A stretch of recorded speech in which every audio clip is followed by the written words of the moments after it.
arguably the single most important topic we'll address today. And we'll address it in an interactive way, as well as have two very smart people talking to you about 5G. And that, of course, is the shorthand term for fifth generation wireless technology that is very much a focus of effort of the Communist Chinese Party and the People's Liberation Army, which is doing business at the moment as a company called Huawei. And we're going to talk about that as a threat and 5G as an opportunity with two individuals, one of whom is not the one mentioned on the agenda, who just had an emergency with his network, and he has to go attend to that. So in his stead, I'm very pleased to have Jim Hoffmann, who has turned up to listen in, actually turn up and have you listen to him a bit about his expertise, some 30 years of it in the business sector, involved in spectrum-related issues, which are at the core of what we'll be talking about today. What spectrum? Who's got it now? How could it be made use of to better effect to assure that we are, in fact, competitive with and preferably considerably superior to the Communist Chinese alternative, which is something they're busily trying to hook the rest of the world up to. In addition to him, we are very pleased to have with us Keith Walker, who has founded and is running a company called Air Wireless. I will give you a bit more background on him, or perhaps he can give you a bit more background himself when he comes up, because my information disappeared into a phone, which I have fortunately found, but not got access to at the moment. 4G, mind you, 4G. But I'm very pleased to welcome them both up. We'll take probably about 50 minutes to lay out both the stakes involved in 5G and what we need to be doing about it in order for our country and the free world to survive the current onslaught represented by Communist China's efforts to dominate this important new technological frontier. So Jim, if you and Keith would join me up here, you can welcome to use the podium if you'd like, or you can sit here at the table with me. But one way or the other, we will do this, and then hopefully be joined shortly thereafter by Congressman Scott Perry. Thank you very much. Welcome. So I believe the mic is hot. Which of you would like to go first? I'll assign you. Yeah, that's fine. 5G has been an exciting area to talk about in the last few years. Pull the mic closer, and can enough of you How's see that? this? Does everybody hear me?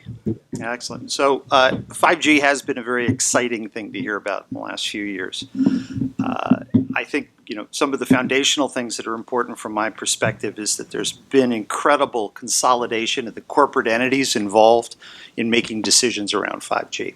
So you have 2 or 3 very large players worldwide on the infrastructure side, and in any given market you've got 2 to 3 carriers. And that consolidation has driven a global desire to get everything standardized very quickly. And this is the first time that the China side has been heavily involved in setting of the standards through 3GPP and the other activities, which are almost intergovernmental in the way they're structured between the large corporate entities that plan them out. It's also an industry that's matured significantly. And if you see that there are limited number of players, 2 or 3 infrastructure manufacturers, many of them consolidated their investment over the last decade plus into China.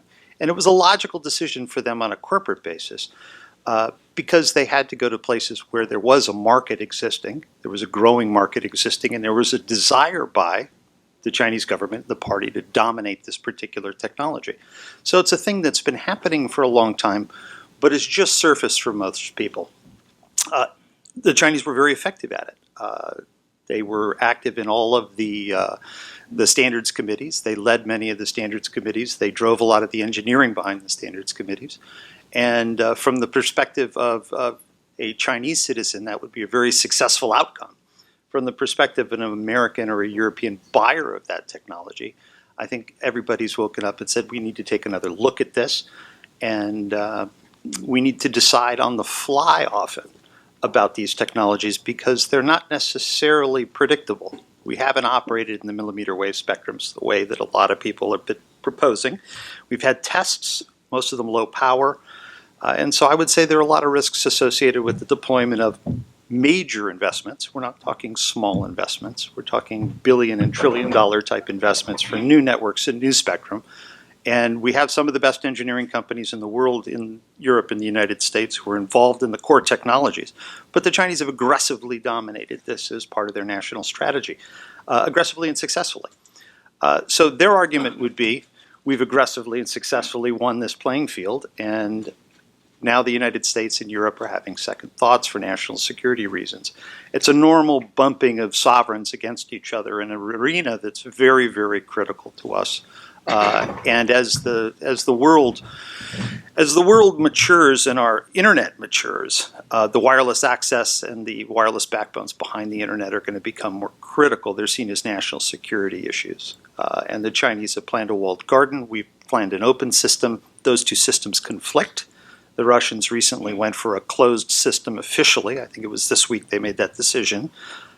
So you're going to see what's been described by some pundits as splinter net. I actually see it as a set of spheres filled with little bubbles. I don't know how many large spheres there'll be. There'll be one that looks like the Chinese model. There'll be one that looks like the Western European American model with lots of sub-rules within it. That's how I see it. So I'm not too worried about the concept of total splintering. But I do think that there's going to be a balkanization of all of the large spheres of influence in defining networks and the internet. So that's enough blathering. I'll hand it over to my cohort here. Keith?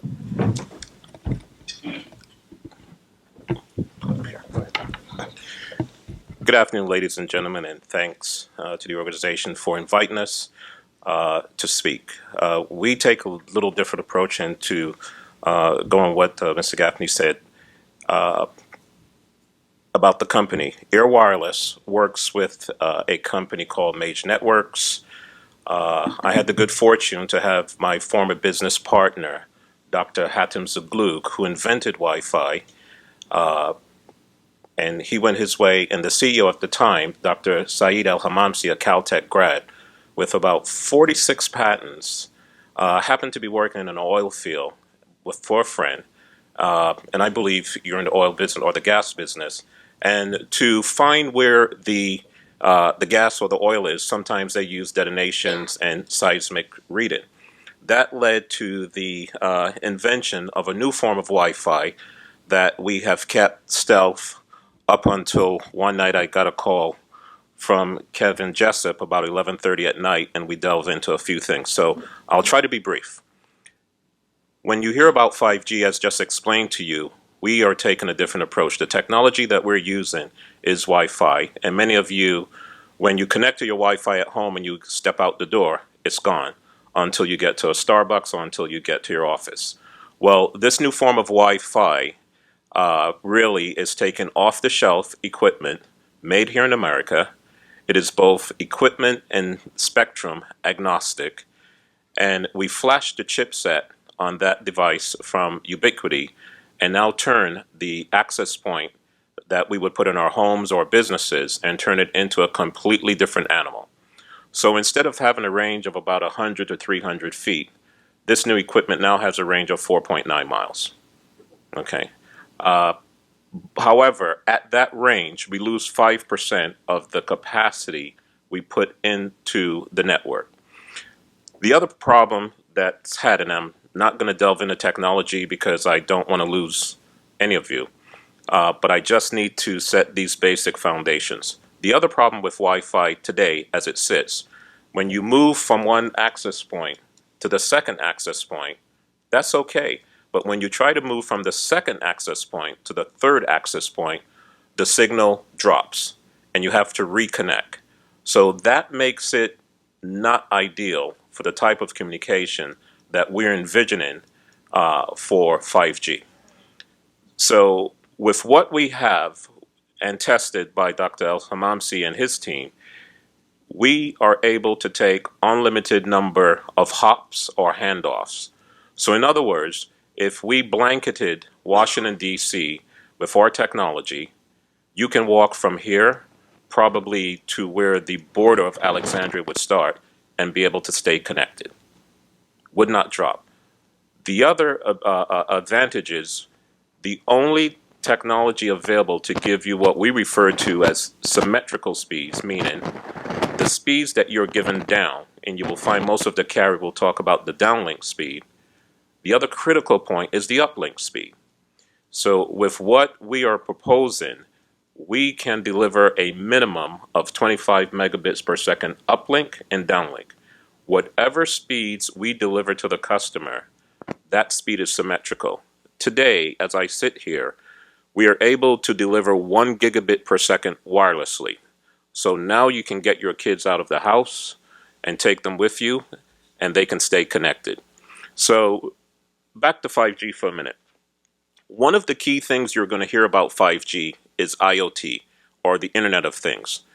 Just about every device in your home, and if you don't know, if you recently bought a Samsung refrigerator, it has a Wi-Fi chipset in it. They're very inexpensive, and when you think about IoT, we're talking about telemedicine, we're talking about your cars, and just about every device and apparatus having that chipset. With the advent of IoT, you were talking before, I remember back in the days where we would talk about terabytes, then it went to petabytes. Now they're looking at exabytes. With this advent of IoT, we are going to need a network that can handle what I refer to as the humongous or Google amounts of data that the network is going to be able to carry. And the other key thing is the connectivity that we're going to need for that. We are proposing and trying to get the various bodies to take a look at what we're doing. Because with what we're doing, and this is something that we're very passionate about, farmers in rural America and homes and residents in rural America are fighting to get the carriers to come there to deliver the broadband that they need. And in what we're able to do with what we do, we can deliver that.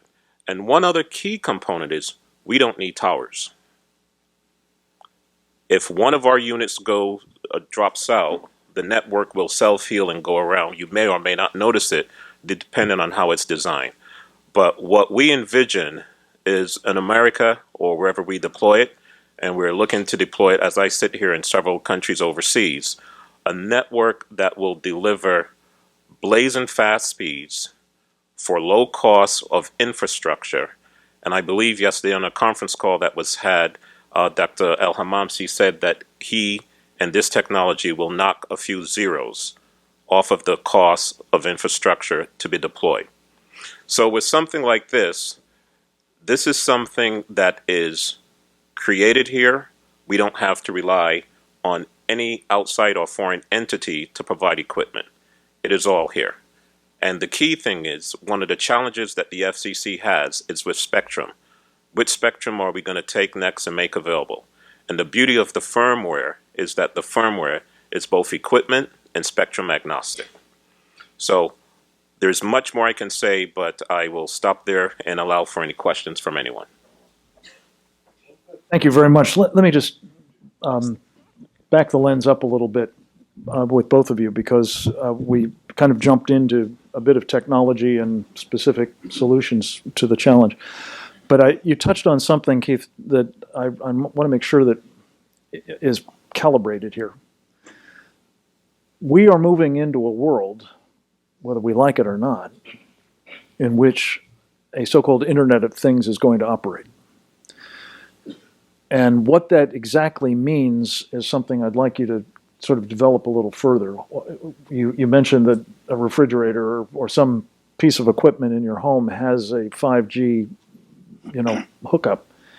But as a practical matter, what does a world connected by 5G at every level basically mean in terms of the degree to which whoever runs that network has knowledge about, insights into, access to the data about your life, and an ability to exercise control over it, perhaps malevolently. I will preface my response with this: security, plain and simple. But not just security as we see it for ourselves. And one thing I did not say at the beginning: I'm ex-military. There's never ex-soldier. You're always a soldier. But I'm a paratrooper, and security for our military is key. And so, therefore, when I preface the question with security, our networks must be secure, and as part of the Constitution, you have the right to be secure within your home, meaning you don't have to give anything to the government unless you really need to. So that's one of the key things. And what we are envisioning, or what you reference in 5G, just about everything, your refrigerator, your car, and as much as I work in technology, a couple years back, so I'm embarrassed to say that my car wasn't working. Something was going wrong. And when I went to the deal, I found out it was software in the car. And so if that happens to me, I can only imagine what it will happen to with people. But we're talking about everything connected. And we have used some form of IoT already. And if I tell you what it is, you would smile. I'm sure all of us here have gone to a hotel, and there was a mini bar, and there were things in the mini bar that you might have used. And you never told anyone what you used, but when you checked out, you look at your bill, they had a charge for the soda or the peanuts. So there was a sensor somewhere in that refrigerator, okay, that picked up what you use. So now translate that to the bigger world, okay? Your refrigerator's hooked up to this network, and you have things in there, and it knows from the manufacturer, whether you bought milk or eggs, there's a barcode on there. So just imagine in sensors being able to read the barcode, and before you even open the fridge, there's an LCD screen that tells you your milk has one more day to be used, or you need to buy eggs. So I don't want to go too off in a tangent, but the information is phenomenal.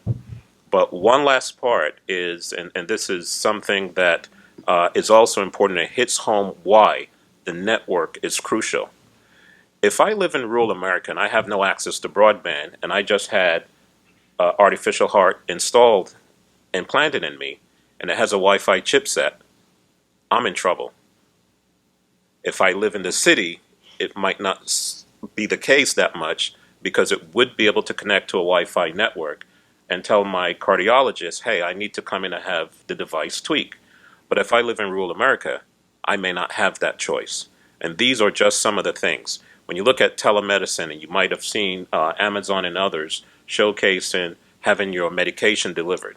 So these are all things to think about when we think about IoT and living in a truly connected world.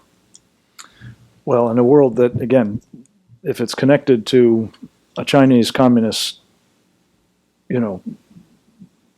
cell, shall we say, or operating unit, that would presumably have security implications as well as perhaps physical, public safety considerations. You think about the autonomous vehicles that are operating on the nation's highways, governed by this sort of Internet of Things 5G system. It would not be a stretch, I would argue, that could be a disaster for people most immediately in the car, needless to say, but perhaps for a highway system. Anybody been on a road in the District of Columbia or elsewhere in this region in which one car craps out? Imagine if lots of them do simultaneously. It's not a pretty thought. Jim, did you have anything you wanted to add on? You had one thing you wanted to add? Oh, Well, sorry. what I wanted to add is we look at the rules and regulations that are on the books with regard to how consumers' confidential information is handled. And what I was mentioning, Jim, is the GDRP, or the rules that are set in Europe, are quite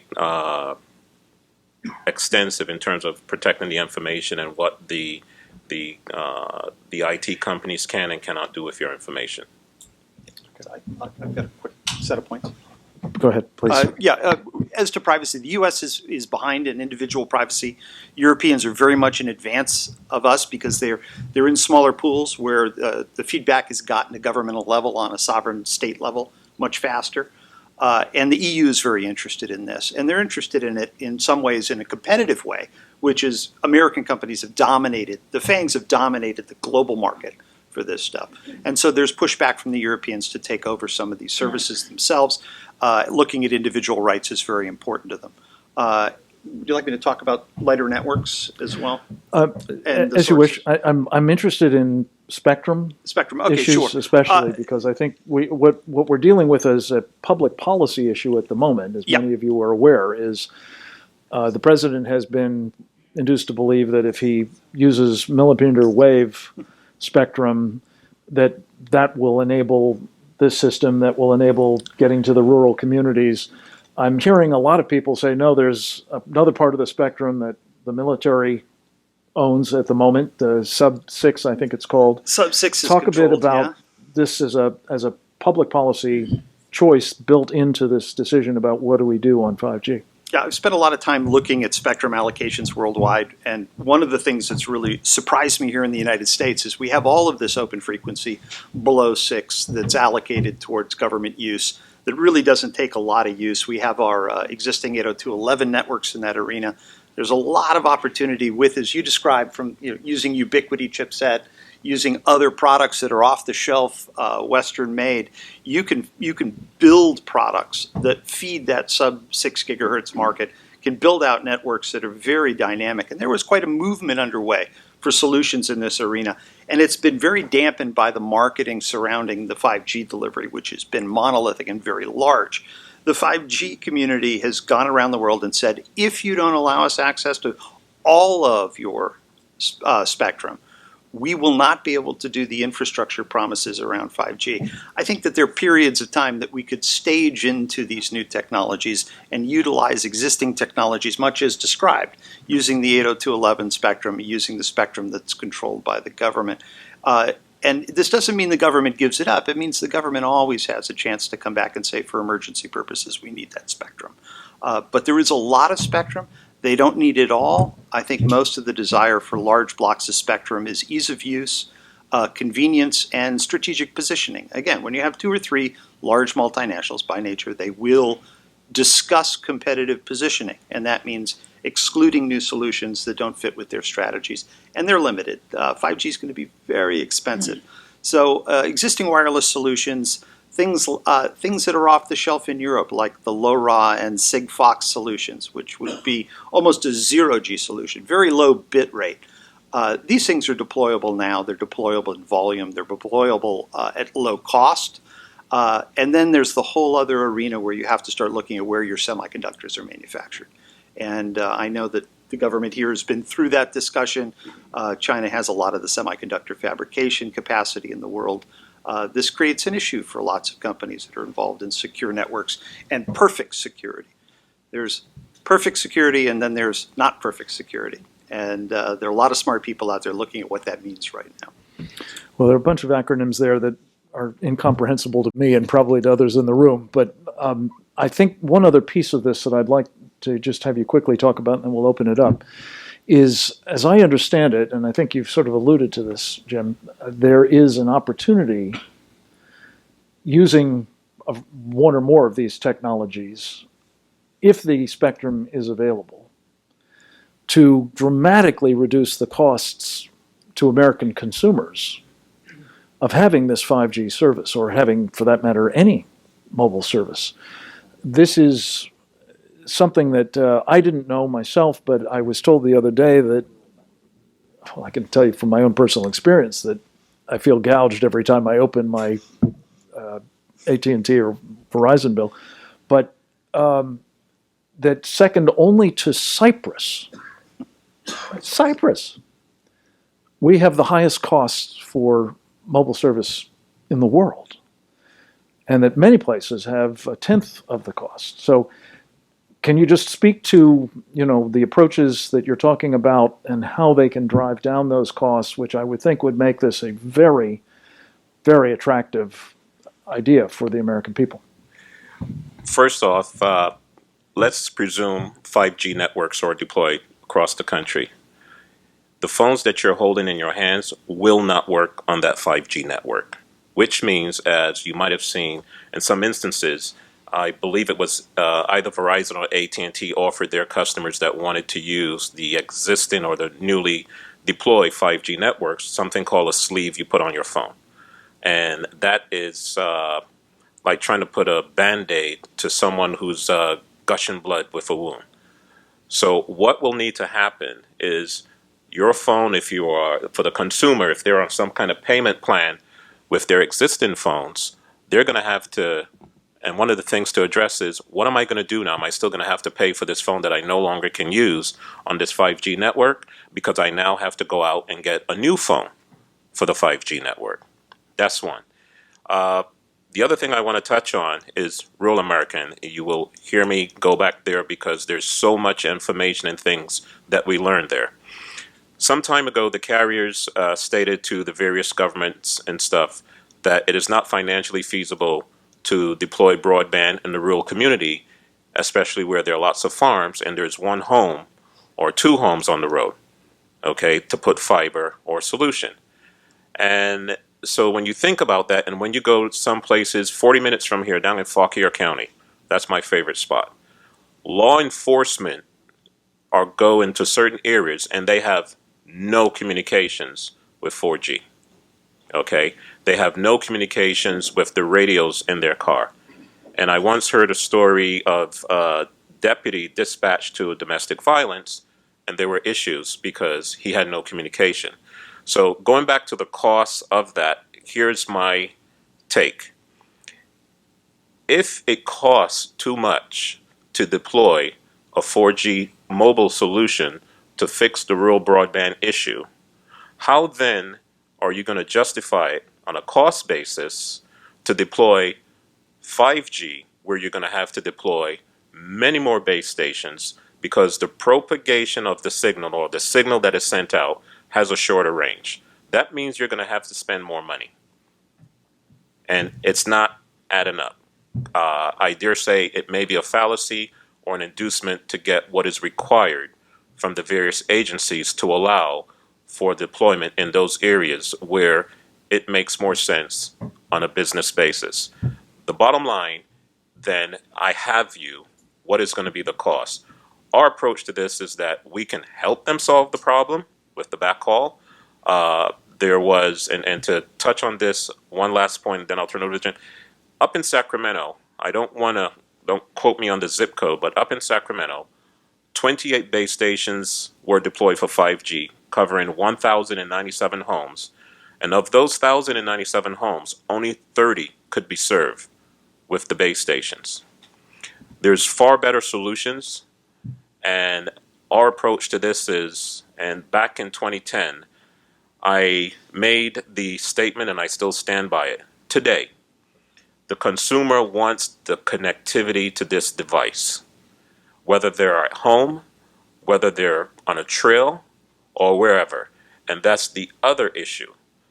Will the companies deploy 5G on trails? I've heard horror stories from the Virginia E region where there's lots of trails. Individuals were hurt and they had no signal.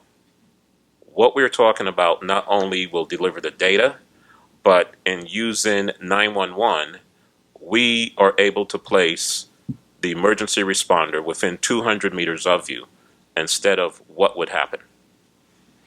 Great. Thank you. Jim? Yeah, what's being discussed here is innovation on existing solutions in a lot of ways.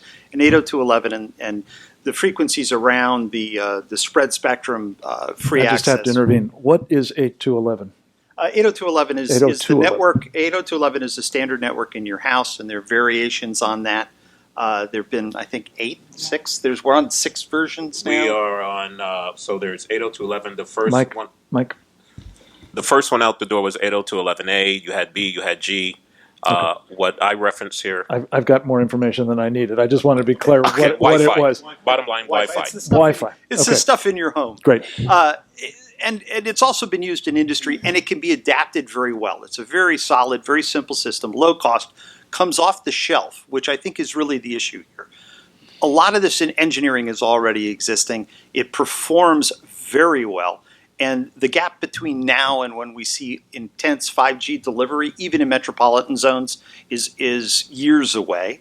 The rural divide is still a major issue in developed countries like the United States, and the cost factor of putting new sites in rural areas is prohibitive from the standpoint of capital availability, and that won't change for the next So 5 to 10 years. We are going to need access to sub-6 spectrum, and we'll figure out the technology I that believe will so. enable us to use it most efficiently. Okay. Absolutely. Let's open it up. Are there any questions or translations that can be provided?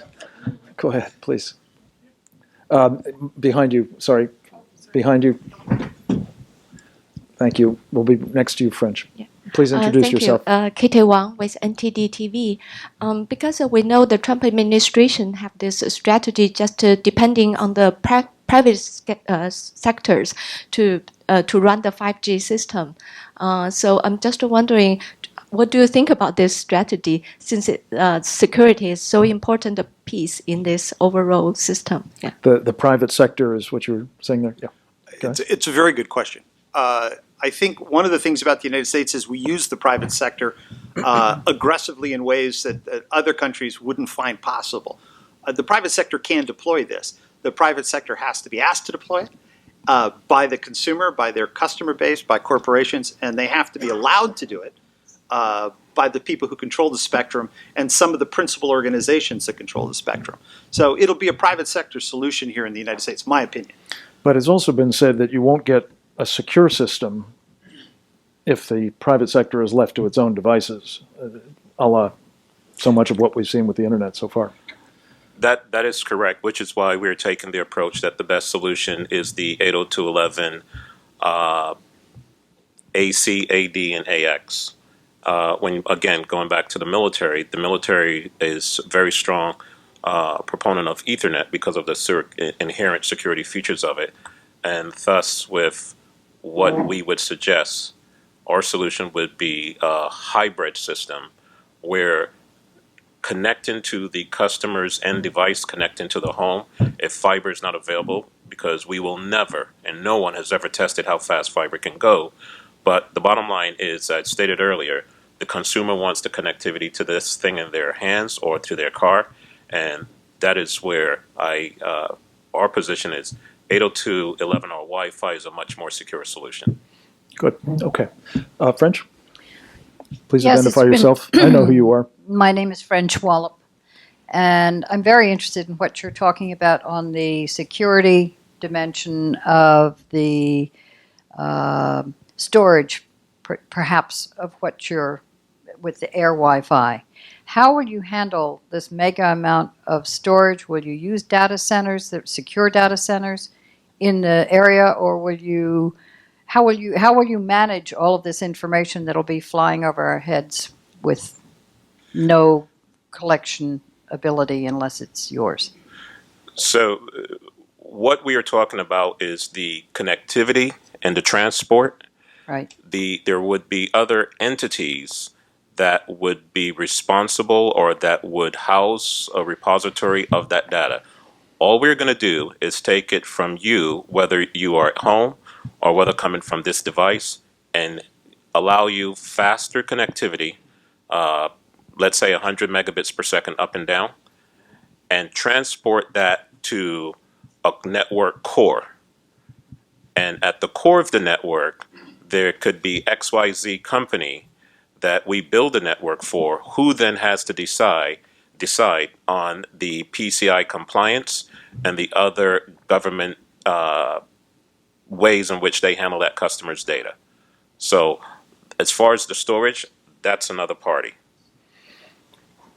Part of the Okay. teaming that's going to have to take place here.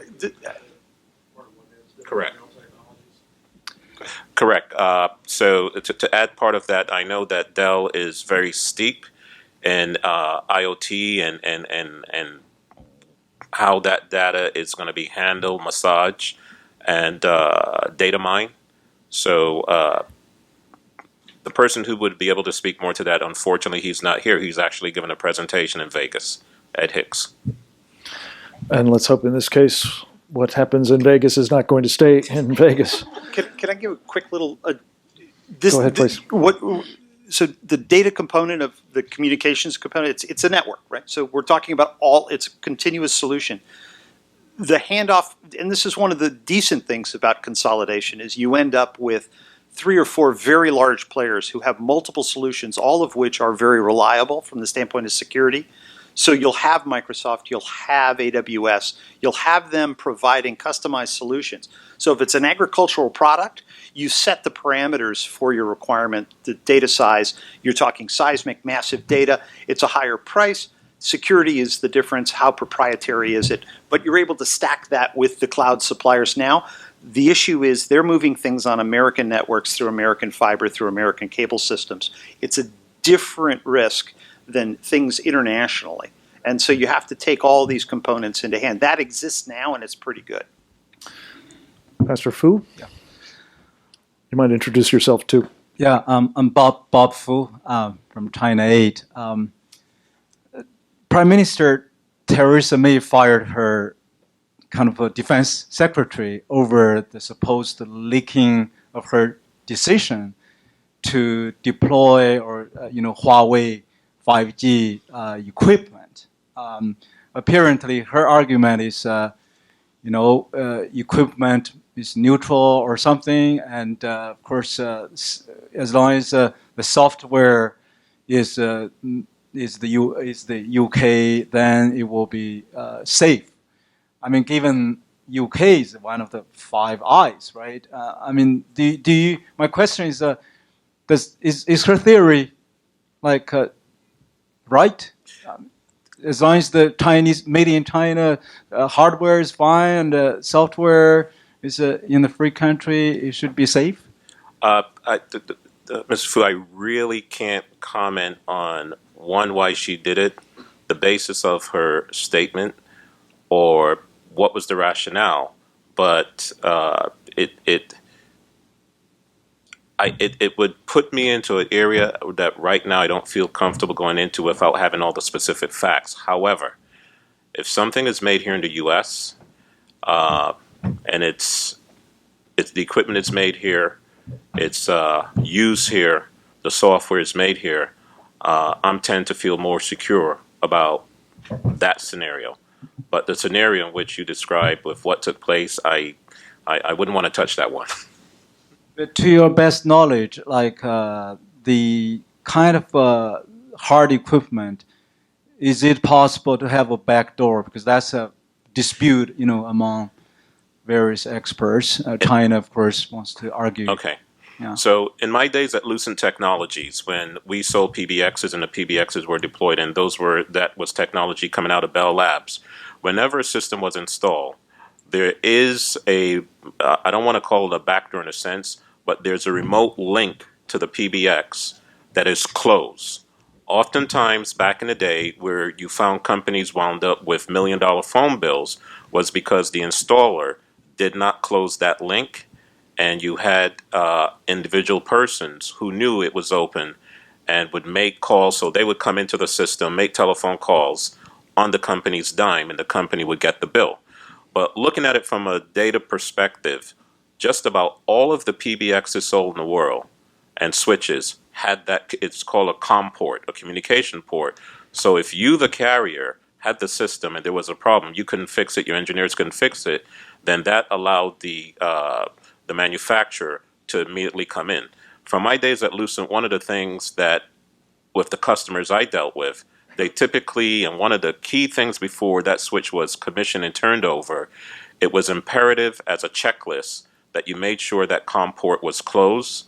And when the company had a problem, then one of the internal techs of the company would go in and make it open to the carrier. So in the instance where equipment is deployed, regardless of who makes it, there's a COM port on there. And yes, that COM port could be misused. I hearken my friends to go back and look at the movie Paycheck with Ben Affleck when, he was kicked out, but he left a little back door for himself where the company could not use the system because he had a chip on there and they couldn't find it. Okay, now that's a movie. I don't know if it's reality. Jim, any quick thoughts on this? Yeah, it's a really good question. People have been talking about this for decades now, given that semiconductor production has moved overseas. out of the United States, out of Europe. So as the systems get more complicated, and semiconductors are a commodity, you buy a bag of, and they come delivered to your office. They're often handled by distributors. You don't know really what their provenance is. So there is risk in semiconductor based on historical things. Actively, I think people are much more sensitive to hardware faults and vulnerabilities. Post 9/11, I think people have been paying a lot of attention to it. So it goes back to my earlier comment. It has to do with how good is the security need? Are you approaching the 100% mark? That's very expensive and very complex. Put it in classics. This is crossing the river by finding stones sometimes. It's hard. But if it's an important issue, people will spend the time and money to do it. One of the things that I've been told in connection with all of this is the importance of having a supply chain that you can rely on. And unfortunately, I'm told that Nokia and Ericsson phones are also now using chips that are out of the supply chain of China, and that raises a question as to can we rely on them either. Thank you, Bob, for the question. Chet, we're going to take your question last. Thanks. Introduce yourself, please. Hi. Can everybody hear me? No, that doesn't seem to be operating.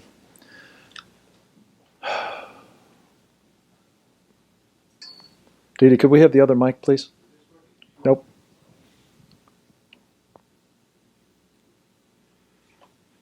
Why don't we just use the other mic while we're working that one out? Go ahead, please. Thank you. Am I on now? Yes, you are. Yes, you are. Oh, great. Hi, I'm Chet Nagel. I've been working on the 5G issue and getting opinions from experts like Mr. Hoffmann there. I want to paint a picture and then ask a question. The major carriers like AT&T and Verizon are talking about wanting to buy at auction millimeter wave frequencies. This is very high frequency stuff. And they insist they have to have it. There is an opposite camp which says you don't have to auction off the frequencies. You can go into what they call sub-6. And there was a Defense Innovation Board that's sanctioned by the government that in April last month came out with a study that basically said the United States can deploy 5G using the sub-6 frequency area. And as was pointed out by the panelists, that area is owned by the Department of Defense. Nothing can change that. Once 5G is deployed, for example, using Wi-Fi as a distribution, you break the divide issue. Now Wi-Fi is available in rural areas. And you will also be able to drop the cost to the consumer by 40%. So instead of me paying $80 a month, I'll pay $40. That'd be great. I'm still more expensive than a lot of other people, but it's cheap. Now the picture here is millimeter wave technology. These frequencies are so high that there has to be not only line of sight between the antennas, but they have to be close. If there's a heavy fog, they can't communicate. If a person walks between them. So there'll be an antenna on every utility pole in the city. Thousands and thousands of them. I'm not quite sure what they would do in an apartment building, for example. So visualize all these antennas, and they're radiating in the millimeter frequency. Very high frequency. 180 scientists asked the EU last year to do more research on what the effect on human people, on animals, on life is of this radiation. Now you have a millimeter wave transmitter in your house. It's called a microwave oven. The only reason it doesn't cook you too is that oven is encaged in a Faraday cage, and those of you who know a Faraday cage is something that blocks all radiation. Otherwise, you wouldn't want to get near that microwave oven.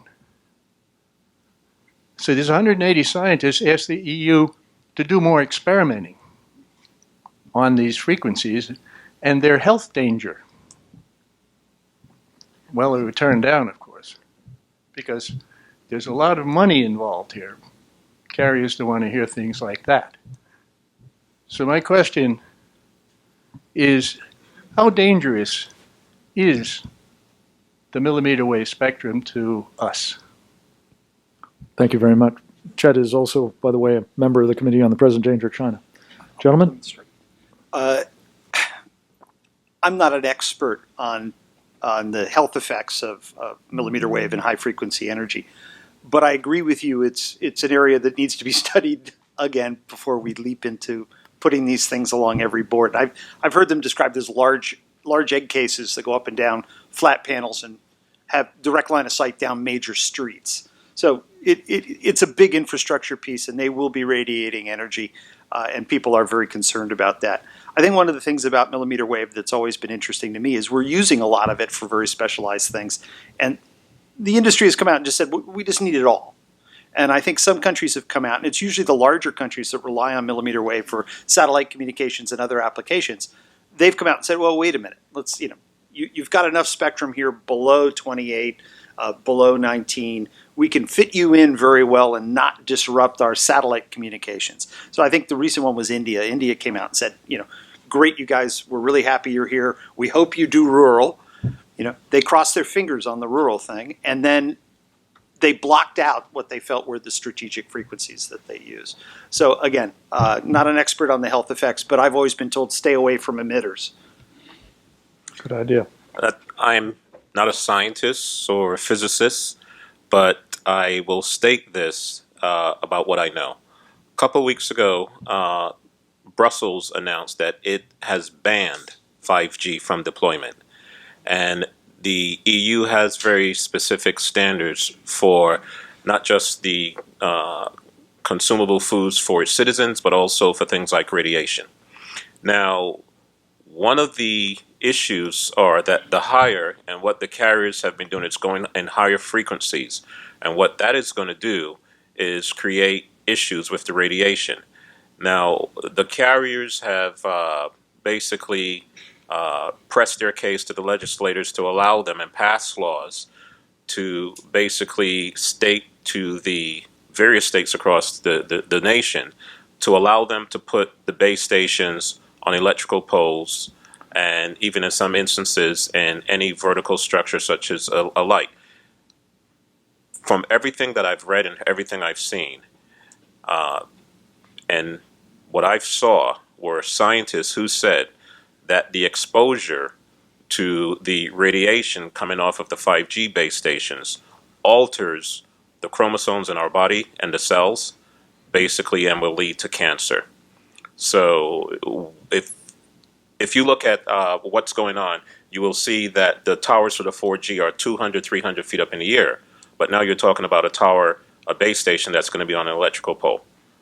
We believe there's a better solution, and that solution is to get the government to take a hard look at using the existing Wi-Fi frequencies and the existing equipment to deliver a solution not just for the cities and the companies, but also for rural America and the farmers. Great.